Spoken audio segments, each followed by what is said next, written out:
Bonjour, je m'appelle Jean-Marie Géliot, je suis enseignant-chercheur à Télécom Bretagne, une école de l'Institut Mines Télécom. Dans le cadre de l'initiative France Université Numérique, je vous invite à regarder les différents supports que vous pourrez être amené à développer pour concevoir un MOOC. Un MOOC, c'est un cours en ligne ouvert, certes, massif sans doute, mais c'est donc un dispositif d'apprentissage. On peut donc s'appuyer sur le modèle proposé par Marcel Lebrun, qui nous propose une approche systémique d'un dispositif pédagogique, comme un MOOC, comme un autre dispositif, et qui nous renseigne sur le fait qu'un cours se déroule dans un contexte, qu'il manipule les informations, qu'il propose des activités, qu'il permet de faire des productions, et qu'il se base sur des interactions qui vont permettre aux élèves de s'engager dans leur enseignement, dans leur apprentissage, et sur des éléments qui vont permettre de développer une motivation dans le cadre de ce cours. Je vous invite à aller regarder les différentes vidéos de Marcel Lebrun sur le net et pour mieux comprendre les différentes composantes de ce modèle. On va simplement se concentrer sur quelques éléments d'un MOOC classique qu'on peut croiser actuellement déjà sur une plateforme comme Fun. Premier élément important à penser, c'est l'animation de l'espace de votre cours.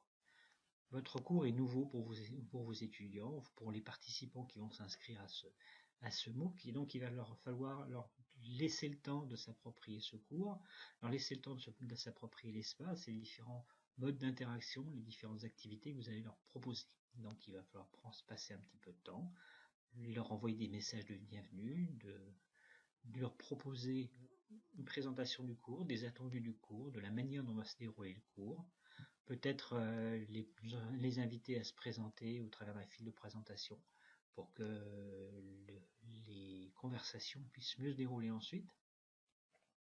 Vous allez peut-être les inviter à interagir au travers de questions posées, au travers d'invitations diverses. Une fois les communications lancées, vous aurez à relayer l'information, à proposer des nouveautés, à maintenir l'attention vers votre cours. Ça peut se faire au travers d'une lettre d'information avec une diffusion liée au déroulement de votre cours. Vous pourrez aussi envisager dès à présent des relances amicales pour essayer de ramener les gens vers leur rappeler qu'ils se sont proposés à venir partager avec vous un moment. Donc l'animation de l'espace, c'est tout un processus, un ensemble de supports que vous allez pouvoir préparer en amont de votre cours et que vous allez sans doute compléter tout au long de votre cours. Une chose à laquelle on pense souvent quand on parle de MOOC, on pense vidéo. Effectivement, il y a des vidéos dans beaucoup de MOOC, pas dans tous, mais il y a des vidéos. Ces vidéos sont construites, sont préparées, elles sont tout à fait intéressantes et il y aura d'autres présentations sur ce sujet. Simplement, je voudrais rappeler ici que ça n'est pas le seul support de présentation de l'information. Il y a d'autres supports possibles, le papier, le texte, plus précisément, est tout à fait possible et souhaitable. Certains cours, certains MOOC américains nous remontent que, en gros, la moitié des élèves préfèrent ou utilisent la vidéo, l'autre moitié utilise le texte, et cela à des moments différents dans leur apprentissage, suivant qu'ils sont en mode de découverte du sujet ou en mode d'appropriation du sujet. Donc, les uns auront un point d'entrée, les autres auront l'autre point d'entrée, mais au final, beaucoup se retrouveront à consulter les deux.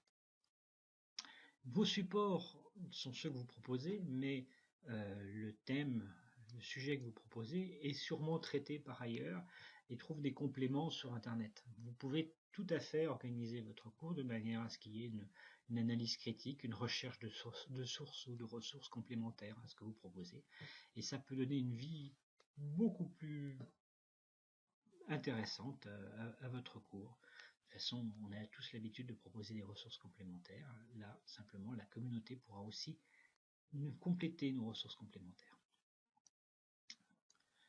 Voilà. Vous avez des vidéos, vous avez des choses à lire, vous avez des choses à comprendre. Une bonne pratique est de permettre à vos participants de valider à chaque étape qu'ils ont bien compris ce dont on parle, ce qu'on évoque, ce qu'on approfondit. Et donc pour cela, il y a différentes manières de poser des questions sur les plateformes, donc des plateformes sous forme de QCM, sous forme de réponses numériques, sous forme de réponses textuelles, différents supports. Ces modes de questionnaire peuvent être basés simplement sur de la vérification de compréhension, quand on regarde une vidéo et qu'on va vérifier derrière qu'on a compris de quoi parlait la vidéo, mais ça peut être aussi un support derrière des exercices plus compliqués pour proposer des réponses qui seront en fait le résultat d'un processus. Quel est le résultat d'une démonstration, quel est le résultat d'un calcul, quel est le résultat du déroulement d'un programme informatique, quel est le résultat d'une longue réflexion et au travers de quelques questions avec des erreurs classiques et puis le résultat souhaité peuvent être vraiment un support à la réflexion, même avec un QCM.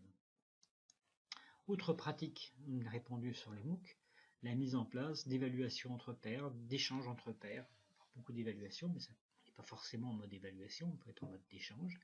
Et ces échanges, vous allez les organiser, donc vous allez proposer des supports, des thématiques d'échange, des activités qui font sens, et puis peut-être des grilles d'évaluation de la réflexion qui permettront à chacun de se cadrer. Au-delà de l'évaluation, il y a l'aspect production. Sur les ressources en ligne, on trouve classiquement deux types qu'on aime bien mettre en avant. C'est le blog. Le blog, c'est un ensemble de messages qui sont ordonnés, qui sont signés. Et donc là, on a bien l'engagement d'une personne et ça peut être un outil pour pousser les personnes, les participants, à exprimer leur avis, à mener des analyses critiques, à prendre position dans une controverse, à multiplier les échanges au travers des commentaires. Donc c'est un outil d'échange entre les personnes et qui met en avant les personnes.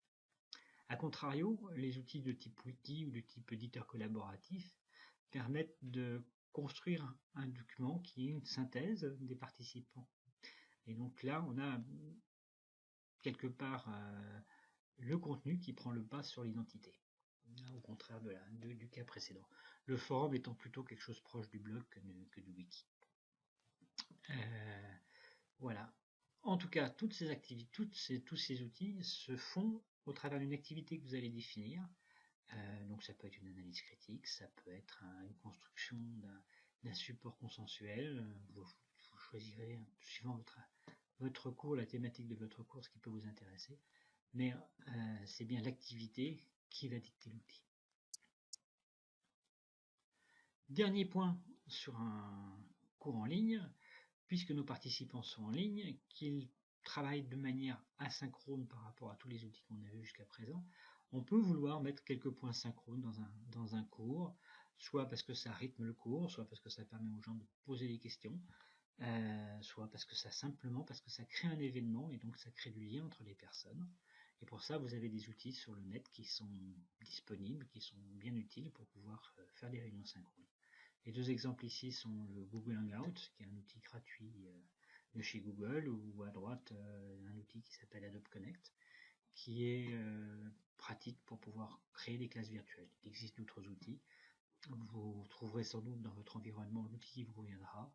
En tout cas, il faut qu'il puisse permettre d'avoir du monde et qu'il permette à tous de participer. Voilà pour les outils d'échange synchrone. C'est à peu près tout ce que je vais vous dire aujourd'hui. Il y a beaucoup d'autres outils, mais recalez-les entre partage d'informations, activités que vous allez proposer à vos étudiants, production de contenu, qui sont les buts de votre cours, et de bien préciser le contexte dans lequel vous déroulerez vos supports pour construire votre cours, votre dispositif pédagogique. À très bientôt.